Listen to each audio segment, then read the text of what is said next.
కొడకా కోటేశ్వరరావు కరుసైపోతావు రులుసైపోతావు కొడకా కొడకయ్య పడితే మాడిపోయిన అరిసైపోతావురో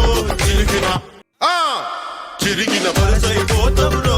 ఇరిగిన ఇరుసైపోతావురో అగాని నిక్కలేస్తే బొమ్మలేని గొలుసైపోతావురో దిగిన గొలుసైపోతావురో మొత్తం మనిషి అయిపోతావురో కొడకా మట్టయిపోతావురో చీపురు కట్టయిపోతావురో నువ్వు కింద పడిన ఇత్తడి బిందికి సొట్టయిపోతావురో రొట్టయిపోతావురో చెత్త పుట్టయిపోతావురో సగం గాలి ఆరిపోయిన చుట్టయిపోతావురో కొడకా అని చెత్త కొడకా